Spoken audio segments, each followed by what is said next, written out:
Star Wars The Phantom Menace was the most disappointing thing since my son. I mean, how much more could you possibly fuck up the entire backstory to Star Wars? And while my son eventually hanged himself in the bathroom of the gas station, the unfortunate reality of the Star Wars prequels is that they'll be around forever. They will never go away. There could never be undone. If you're someone who's under the age of like 20, who says his least favorite film in the series is The Empire Strikes Back because it was the most boringest one, then I suggest you shut this review off right now before I carefully explain how much of a fucking idiot you are. So where do I possibly start? Mr. Hayden Crunching. Nothing in The Phantom Menace makes any sense at all. It comes off like a script written by an 8-year-old. It's like George Lucas finished the script in one draft, like he turned it in and they decided to go with it without anyone saying that it made no sense at all or was a stupid, incoherent mess. I guess at this point, who's gonna question George or tell him what to do? I take it you say action after we roll camera? I'll say action. You don't. Sometimes I forget. People forget. If I forget to say action or cut, just step in and say action and cut. He controls every aspect of the movie. He probably got rid of those people that questioned him creatively a long time ago. I also think that everyone just assumed that a Star Wars prequel will be an instant hit, regardless of what the plot was. Really, how hard could it be to screw up? It's like screwing up mashed potatoes. You boil the water and pour the packet. Number 1, the characters. The biggest and most glaring problem with The Phantom Menace is the characters. This is like the most obvious part of movie making, but I guess I gotta explain it when talking about this turd. Let's start at movie making 101, shall we? You see, in most movies the audience needs a character to connect with. Typically this character is something called a protagonist. When you're in a weird movie with like aliens and monsters and weirdos, the audience really needs someone who's like a normal person like them to guide them through the story. Now this of course doesn't apply to every movie, but it works best in the sci-fi, superhero, action, and fantasy genres. I picked a few examples to illustrate this point.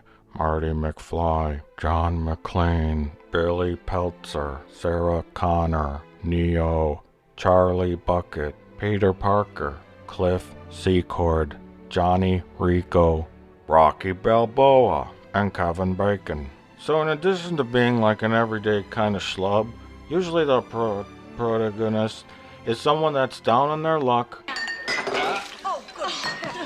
in a bad place in their lives, or someone where everything just doesn't always go perfectly for them. Either you choose to be at your desk on time from this day forth, or you choose to find yourself another job. Well, maybe it's time to get a real job. No McFly ever amounted to anything in the history of Hill Valley. Eventually they'll be confronted with some kind of obstacle or struggle that they gotta deal with. War! We're going to war! If we like them, we hope they succeed. The drama in the film is the result of us rooting for them against opposition.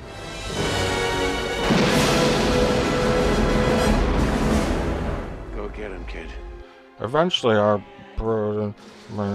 will find themselves in the lowest point where it seems like all is lost. But eventually they'll pull through and conquer whatever force opposes them. You're a terminated fucker. It's satisfying when our hero gets ahead from where they started off at. They make like a change. This is called an arc. Often too, they'll get the girl in the end as icing on the cake. Now I need to explain that I don't think that all movies should be the same or conform to the same kind of structure, but it works well in certain kind of movies. So unless they're the Coen brothers, David Lynch, Paul Thomas Anderson, Stanley Kubrick, Alfred Hitchcock, Lars von Trier, David Cronenberg, Gus Van Sant, Quentin Tarantino, John Waters, Wes Anderson, Sam Peckinpah, Terry Gilliam, Martin Scorsese, Werner Herzog, or Jim Jarmusch, you really shouldn't stray away too far from this kind of formula, especially if you're making a movie that's aimed at children that has a cartoon rabbit in it that steps in the poopy. This is all, of course, completely applicable to the original Star Wars film and the character of Luke Skywalker. I want to learn the ways of the Force and become a Jedi like my father. This was accomplished even without all the wonders of modern CGI. Now, with all you've just learned in this video that I've made for educational purposes, I want you to tell me who the main character of the Phantom Menace was. I can tell you it's not the Jedi. They were just on some kind of boring mission that they didn't really care about. Plus, they're fucking boring themselves. What happens to one of you will affect the other. You must understand this. It wasn't Queen Amidala, because she was some foreign queen the movie was certainly not really about specifically either. You might be thinking that it's Anakin, because he was like a slave and saved the day at the end by accidentally blowing up the starship. But the audience doesn't meet Anakin until 45 minutes into the movie. And then the things that are happening around him are pretty much out of his control or understanding. If a protagonist has no concept of what's going on or what's at stake, then there's no real tension or drama. Without that, there's no story. So the conclusion is that there isn't one. Before the movie opened, I was really excited to hear that Scottish actor Ewan MacDonald was going to be playing Obi-Wan Kenobi. I thought that was a great choice, and he'd be perfect as the lead of this movie. But he wasn't really. He just sat on the ship and complains a lot. The Queen's wardrobe, maybe, but not enough for you to barter with. Not in the amounts you're talking about. So you may like the characters, you know, if you're stupid. But let's ask some real people about the Star Wars characters and see what they say. I posed this simple challenge to them. Describe the following Star Wars character without saying what they looked like, what kind of costume they wore, or what their profession or role in the movie was. Describe this character to your friends like they ain't never seen Star Wars. The more descriptive they could get, the stronger the character, eh? Han Solo. He's a rogue. He's very arrogant, but charming. Roguish, if you will. Han Solo is totally dashing. Wannabe dashing. He fancies himself a playboy. So, like, he's a smarmy, cocksure, womanizer. Scoundrel. He is pig-headed. Completely sexy. In like a bad boy sort of way, where like he's gonna ride the line. He's got a bit of a dark streak to him with shooting Greedo in the bar. But also, deep down, has a heart of, the thief with the heart of gold. That's his character, really. Qui-Gon Jinn. He is stoic. I don't remember that character. Okay, is Liam Neeson with the beard? Oh, yes. Well, he has a beard. Qui-Gon Jinn, and he was... Let's see here. Stern? C-3PO. His character is is kind of the bumbling sidekick. Afraid, scaredy cat. He's timid. C-3PO is anal retentive. Is prissy. Well, C-3PO is prissy. He's used a lot as comic relief. He's the comic relief. High strung. He's bumbling, effeminate. Queen Amidala. That is going to be fucking impossible because she doesn't have a character. She is she's Natalie Portman. Yeah, just kind of well, I can't say she's a queen. I was gonna say she's a queen. normal, I guess. Just kind of normal. Makeup would be a description. I was gonna describe the makeup. Describe Queen Amidala's character. Monotone. She's the... She looks a lot like Keira Knightley.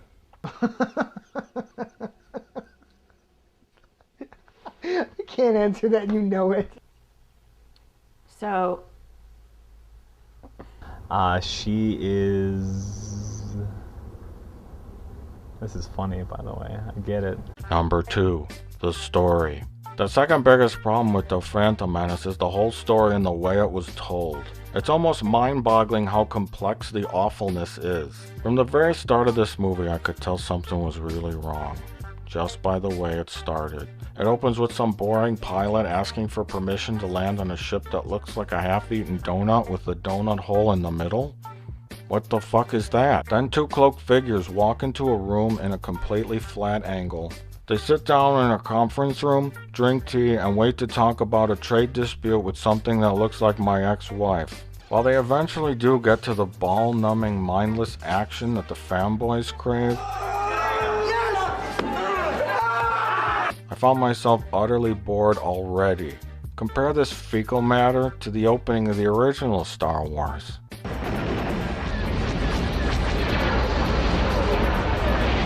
You see, a guy named William Shakespeare once said, "Brevity is the soul of wit." This just means don't waste my time. You keep it nice and simple. I said stop wasting my time. Stop it! Without saying one word of awkward, boring political dialogue that goes on for 10 minutes, we know everything we need to know just by the visuals. Rebels, Empire. We get a sense of how small and ill-equipped the rebels are and how large and powerful the Empire is. The low angle implies dominance, and the length of the Star Destroyer implies the long reach of the Empire. This shot says everything we need to know without saying one word. In fact, this is so genius, I have a feeling that George Lucas had nothing to do with it and probably fought against putting it in the movie. So this comparison of openings is a small example of the overall styles of both films. The original trilogy was a modern-day homage to the classic adventure serials of the past, the kind I used to watch when I was in my 40s. Good versus evil, the classic hero on a journey, the adventurous rogue, a damsel in distress, the wise old sage, gay robots, and an epic quest of discovery. The new movies are about shoving as much crap into each shot as possible. It's so dense, every single image has so many things going on. This is part of the reason why I find the special editions so fucking offensive. Because you're into what's happening in the movie, and they keep shoving more shit on the screen to distract you. It reminds me of a child waving his arms in the background for attention. Doesn't Lucas realize that cluttering the frame up with shit is not what makes Star Wars good? It's so dense, every single image has so many things going on. Fuck you, Rick Berman. You ruined this too? Stop ruining... Wait a minute. That ain't Rick Berman. What is it with Ricks? So the film is called The Phantom Menace, and by the nature of the story, there is no clear villain. Hey, idiot! You're not making the usual suspects here. You're making a movie for children, right? Supreme Chancellor, delegates of the Senate. A tragedy has occurred. Which started right here with the taxation of trade routes and has now engulfed our entire planet in the oppression of the... How about a bad guy in the movie whose motivation is clear? Commander, tear this ship apart until you found those plans and bring me the passengers. I want them alive! The prequels should be very similar in style to the originals, because I don't like things that are different. Number 3, death and space taxes. So when you find yourself thinking things like, huh? Or what? When you're watching how illogical characters act in a movie, it's not really a good sign. Anyways, so at the end of the movie, Yoda makes Obi-Wan a Jedi Knight. Confer on you the level of Jedi Knight. The Council does. Even though in the opening titles it says he's a Jedi Knight. So we'll just call them Jedi Knights too. So the Jedis are there to do what exactly? According to the opening title crawl, it was to settle a dispute over the taxation of trade routes. Oh. So what makes the Jedi Knights experts in intergalactic trade laws? So the Trade Federation have set up a blockade around Naboo in order to stop them from getting space supplies, which instantly causes some kind of crisis that we never see. Okay. I don't get it. Why would an organization called the Trade Federation want to blockade trade? There's the blockade. Usually a blockade is to stop something you don't want to get in. You see, we once set up a naval blockade around Cuba to stop the Russians from setting up missile launchers there.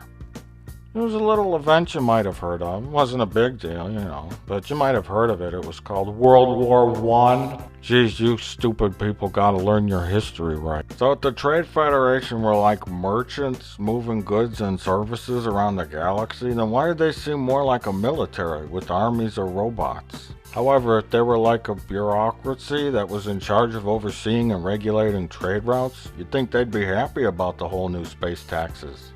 Unless all the taxes went straight to like a space Obama and they didn't see any of it. The point is, I'm still not sure what the donut ships were there to do. And don't any of you f***its tell me that it was explained more in the novelization or some Star Wars book. What matters is the movie. I ain't never read one of them Star Wars books, or any books in general for that matter. I ain't about to start. Don't talk about them stupid video games or novels, comic books, or any of that fucking crap. I seen enough of that shit. Anyway, so I realized that Senator Palpatine was using the Trade Federation to create a crisis to advance himself politically. Like that was the plot, I think. But the conflict from the blockade and the subsequent invasion is the entire movie. Understanding what role the Trade Federation played in this is important. You know, what the blockade was about, who was getting taxed, what kind of supplies were so crucial to the Naboo. What was it, like medical supplies? Was there some kind of plague? Did they not have the capacity to survive on such a lush planet with a huge power reactor for 1 day without space trade? You see, I would have accepted the idea of some kind of mystery villain if the basics were at least clear. So when two guys wearing robes come on board their ship, Rosie the robot just assumes they are Jedi Knights and tells the Shatnerians. The ambassadors are Jedi Knights, I believe. Even though almost every single character wears robes in Star Wars. Then somehow this robot knows or thinks they're Jedi Knights. Hey idiots, so much for the disguise. Even a protocol droid could sniff you out. Maybe it's not a disguise, but whatever. So the Shatnerians immediately inform this mystery guy who they're running this scam with, a guy who looks like Satan, that Jedis are on the ship. And of course, so we can have an action scene, he tells them to kill the Jedi. Kill them immediately. You see, they never once went into the room to say hello to the Jedi, and that they'll be right with them. But they tell Palpatine that they are Jedis, and then they try to gas them to death based solely on the hunch of a droid. Now this is where it gets complex, my lovelies. So I think this is what happened, I'm not sure. But Palpatine wanted to create a crisis on Naboo so that the naive young queen would propose a vote of no confidence for Chancellor Valorum. This would lead to Palpatine getting elected in his place, right? Like, I mean, that's the plot, I think? So how does killing the Jedi or creating a communications blackout on the planet even get word back to the Senate that there is a crisis? At the end of the movie, Amidala goes back to the planet to solve the problem herself, because the Senate wanted to send an independent team to investigate whether or not the invasion was real.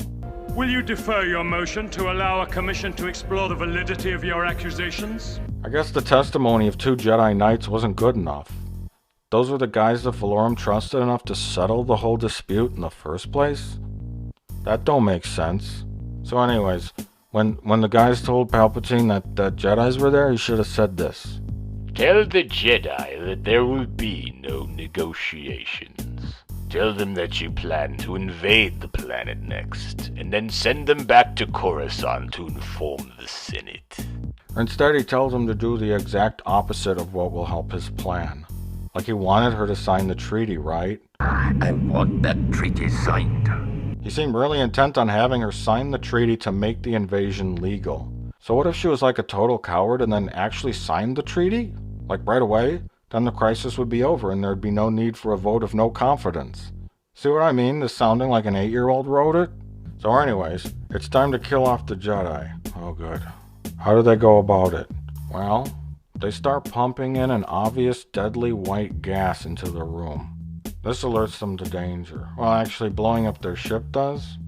I guess they should have pumped in the gas first, and after the Jedis were dead, then blow the ship up? Anyways, back to the gas. Hey idiots! Have you ever heard of carbon monoxide? It's odorless and colorless. Your wife won't even know what hit her. Oh, I mean Jedi. Also, moments earlier, the Jedi willingly drank tea that was given to them, while they discussed how everything felt really fishy. I sense an unusual amount of fear for something as trivial as this trade dispute. Hey, you guys got any rat poison lying around? Put it in the tea! Put it in the tea! They'll drink it! Put the rat poison in the tea! So anyways, then the dioxazine starts filling up the room, and then... Dioxazine. Whoa. Hey, wait. How does Qui-Gon know what kind of gas it is before he smells it? Isn't that like a contradiction? Do you smell the deadly white gas? I guess it's a little too late. Maybe just got a little sniff of it. Anyways, you know, this idea could work, because we see that the Jedi hold their breath, which implies there's some kind of danger of them running out of breath, right? Maybe they could hold their breath for like 2 hours, because they're Jedis. Well, no, that's not true, because later in the film we see they need to use them breathing things underwater for that short swim to the Gunga Sea world. So anyways, it's like the Jedi know that the droids are going to open up the door in a very short time before they run out of breath, because they don't immediately start trying to cut their way out, which is what I'd be doing. I'd probably be screaming too. Then the dumbest line in the movie is said. They must be dead by now. Destroy what's left of them. What does that mean? Hey asshole, how about you leave the door closed for like 4 hours? And then if they try to cut through the door, start shooting them in the face. Then pump in more gas and keep pumping it in. I recommend spraying Raid in there. You need to go with the fast kill, low irritant kind. It's in the blue bottle, it works the best. You'll need about 6 cans though. What was I talking about? Oh right. So they open the doors anyways, and they let the Jedi out and attack them with completely useless robots. Just tell them to leave, and then you don't want to negotiate. And then when their ship flies out of your space dock, shoot it with lasers! Also, we need to consider the fact that killing 2 Jedi that were sent there as peaceful ambassadors would be a pretty heinous crime in the eyes of the Galactic Senate, an organization that runs everything, including the space taxes. I mean, you could just claim that they never got there. I know nothing of any ambassadors. I have assurances from the Chancellor. His ambassadors did arrive. But now you've got the burned wreckage of their ship inside your horribly burned docking bay. Number 4. Who's doing what? Where? Why? Why are the Shatnerians taking orders from this mystery hologram again? What did he promise them that would be so worth risking their entire organization for? The location of the Fountain of Youth? A planet made of gold? Corrective surgery for this woman's face? Seriously, what was it? Oh, we're never told, are we? Generally speaking, it's easy to get a handful of insane people to follow you on some kind of legal or crazy scheme. But when you're talking about a huge organization that's run with military efficiency, then they're probably going to want something in return for the use of 30 of their ships and risking everything.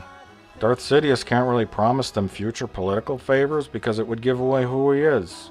When they got arrested at the end, they could just say, "It was like a hologram in a cloak. He made us do it. In fact, he looks like Palpatine.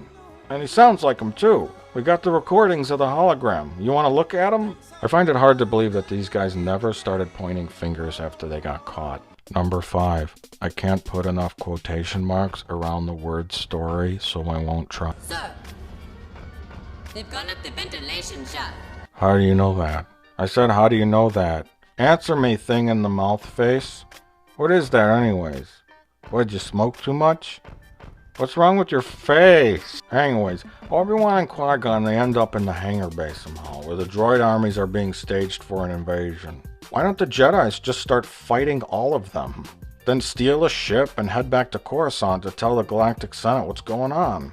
It's not so crazy because later in the film they attempt to run the blockade with one ship and they make it through. The fact that they even tried that makes this a possible option. What is wrong with your face? But instead, Qui-Gon in all his wisdom thinks it's a better idea to go down with the army to, quote, warn the Naboo. We've got to warn the Naboo and contact Chancellor Valorum. Hey genius, if you're going down with the army, don't you think it's a little too late to warn them about the army? And what the fuck are the Naboo gonna do anyways? They don't even have a real army, just volunteers. Our security volunteers will be no match against the battle-hardened Federation army. So the droid army just rolls in, unchallenged as expected. Just like the Nazis into France in a little historical event you might have heard of. What was it called? The French Revolution. Anyways, so then for no reason they decide to stow away on different ships. Let's split up. Stow aboard separate ships and meet down on the planet. Is this guy a fucking retard? Maybe that's why they call him Qui-Gon Jinn. Because he's always drinking gin. This is a minor point, but what would going down on the planet on separate ships accomplish? Let's think about this. Number 1. Increase the chances of getting caught by 100%. 2. Have no one else to help you if you get caught and get into a fight with robots. 3. Increase the possibility of getting separated by hundreds, if not thousands of miles by not knowing where the other craft is going to land on the planet. But thankfully they both aren't discovered and they meet up in the same spot in the woods. Then, although the reason for them going down to the planet was to warn the Naboo about the army, they decide to follow a cartoon rabbit underwater. Why? Why not just keep moving towards the Naboo city? Hey Ginny, I thought you went down there to warn the Naboo. How is this gonna accomplish that? What was your plan from the beginning when you got down there? Did you plan to find a magical underwater craft that would go through the planet's core? Or did you just plan to run along the surface? What's wrong with your face? This is the first point they should have ditched Jar Jar. This is also the point when the movie starts to officially fall apart. This is the moment when the Star Wars saga is now damaged totally beyond repair. The lapses in common sense and logic begin to compound on the movie, and now it is broken. I could end this review here, but I'm really just getting started. What is wrong with your face?